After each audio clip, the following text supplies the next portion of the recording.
So first thing I had to do is degas the gun, pull the bottle off, and take a shot so that I get the reg pressure off. I'm gonna go ahead and do that. All right, so I wanted to show y'all this. I am degassing this gun. My last shot was at 120 bar, and I still got 880 FPS with whatever the algorithm is doing. Now next, I'm going to go ahead and take one more shot at this 108.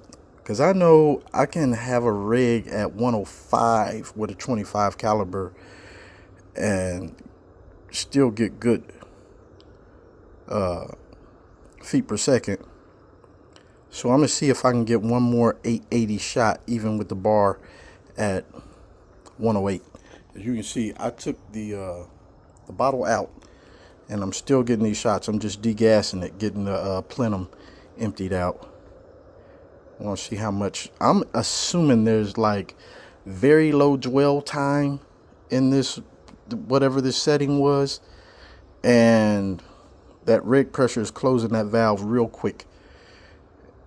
And maybe it don't even need to hit it too hard. There's not even high hammer for me to still have this much air out. So far, I'm going to pull the mag out. I had a full mag in here. I'm going to pull the mag out because I can't remember how many shots I done took so far. I think I done took like 5 shots with no bottle in it. But I'm going to let one more go, and then I'm going to go ahead. I hope this ain't the one that gets the pellet stuck in the barrel. But I'm going to take one more to see if I can still get, you know, this is 20 bar less than the last shot I took and got 880. So let me try it. So I took one more shot and I got 858. All right. So I'm dropping off. So I'll probably go ahead and go with 120 when I do my setting and see if I can still get that 880 at 120 bar rig. But now I'm at 858. So the 108 was not enough for 880, but 120 was. So I might start it at maybe 110 and see what I can get with 110 when I do my advanced tuning. So I went ahead and pulled the mag. Now I dry fired twice, and I was like, man, it was like it didn't go down far. You know, it doesn't do like the FX Impact where you take one shot and then it just degasses the whole thing, probably filling up the plenum. I don't think they have a big plenum in there or something. So I took 2 dry fire shots, and then 1, 2, 3, 4 shots. So that's 5 shots with no bottle on the gun, and had 858 is where I was at trying to degas this. So now I have 92 bar still on the rig with no bottle in it. So I don't know what kind of plenum they got working, but it's tight to say the least. But I'm scared to take another shot with these now that I'm at 858. I just don't want to get nothing stuck in the barrel, and I don't know how quick the drop off is going to be. So I went on ahead and took the mag on out, and I'm going to dry fire the rest of it. Okay, that last shot, it went on ahead and did the do. So that last shot, I'm assuming that there was not enough rig pressure to close the valve, and it went on ahead and started leaking by. And that last shot was at 90 feet per second. So it went on ahead and degassed itself on that one. Now I can go ahead and turn the regulator back down and get started on my tuning.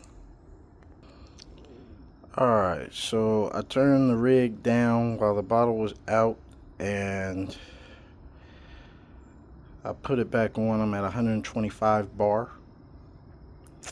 It's saying low pressure, but I'm going to go ahead. I wonder if the algorithm will let me shoot even though I have my pressure at 125 bar, if the algorithm will kick in on factory mode and do its thing at 125 bar like it was doing as I was shooting down. But I'm gonna go ahead and do the advanced and see what happens.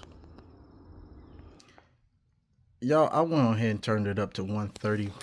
At 128, the low rig pressure warning went away. So I'm gonna start out at 130.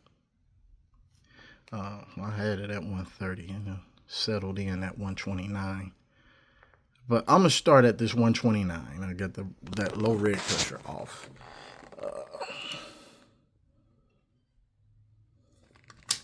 That in safety. Pull this trigger. Unlock the screen.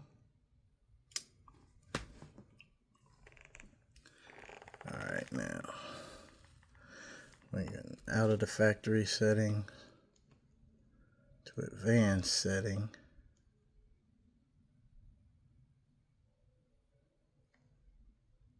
Before I do that, though, because I don't know that this is, I have an issue here. I'm still in the factory settings.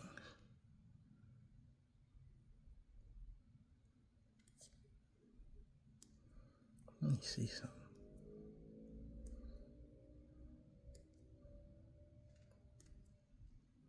So it goes red at my actual 129 bar pressure. And it stayed at the 170. I'm going to take a few shots just to see. I'm going to put that mag back in there and take a few shots at 129 and see if the algorithm takes over and keeps me at 180 even though it's asking for 170. Let's see what the algorithm do. Let's try it. So my last shot was 858. This one gave me 896. I got low rig pressure hitting me again. I'm going to take one more shot and see what happens, though, even with that low rig pressure on there. So I took another shot and got 896 again, even with the low rig pressure flashing. I'm going to take one more. These shots are still sounding good. Like, I'm not really, I'm doing this offhand, so I ain't grouping them to see what the group looks like versus the 170, but I'm going to take another shot. Now I'm at 901. I'm going to take another shot. And I'm back at 880. So that's 3 shots in. I was able to get 900. So I think it's still doing its thing. It may be a little harder for the valve to close at 127.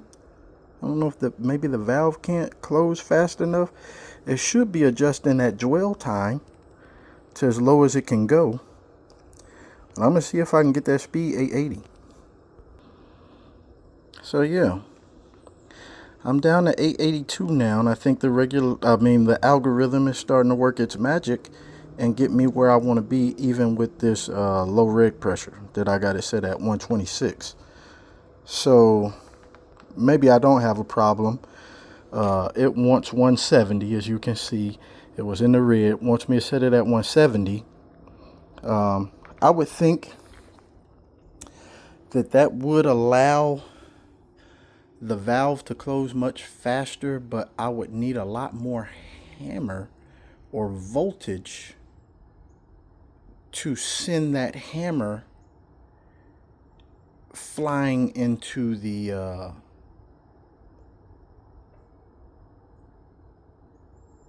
valve to get that. Now with 120, maybe I need more dwell time, and that'll run my battery down faster, because dwell time is basically the amount of time that solenoid is going to get energized with whatever volt that the hammer is energizing it at. So dwell time could be more draining on a battery than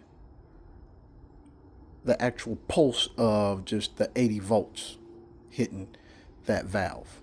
I don't know for sure. I'm not a Daystate expert.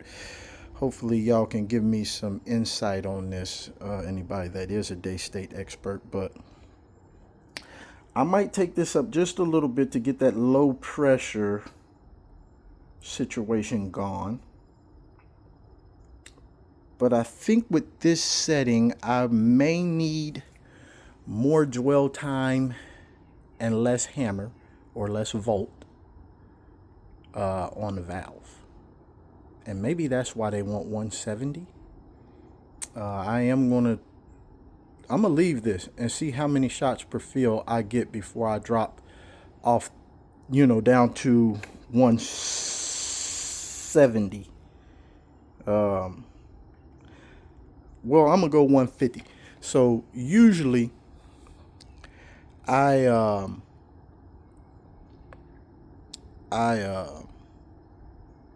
let my rig go down to about 150. And at 150, I go and refill, okay? Even though I got this one at 125. That's why the 170 didn't really bother me, because I usually refill at 170 anyway. Uh-oh, y'all. I think I see a squirrel over there on my wood pile. The Alpha Wolf might get its first victim. Hold up, y'all. I gotta hold up. All right, y'all. So the squirrel came out and he ran up my tree right here. This tree is where I sight in at. Well, with this Daystate, I'm actually sighting in on this box right here. But I got my sight sighted in on a box, and it's where I want it. But that squirrel, where'd I put him? That squirrel came out, and he was right up there. He ran right up here on that branch up there, and I nailed him. And he dropped right here. So the Daystate Alpha Wolf, in the process of me tuning, my advanced tuning setting, got his first squirrel headshot. I tell you what, that electronic trigger can get you an offhand shot. My offhand shot is much better than my offhand shot with the FX Impact, because I thought about it like, damn, I hope this works out. But my offhand shot is much better with an electronic trigger. It's because I nailed him. I was aiming here. Okay? And I went high and to the right like I always do. But my high and to the right didn't miss. It wasn't too far off of where I was aiming. So I think I hit him here. I ain't sure though. I ain't sure exactly where I hit him. I'm gonna have to do autopsy. We're gonna have to skin him out and do autopsy. I gotta go to work though, y'all. I gotta go to work, so I'm gonna have to finish this video later. But yeah. Daystate Alpha Wolf first kill. Ain't had it 3 days.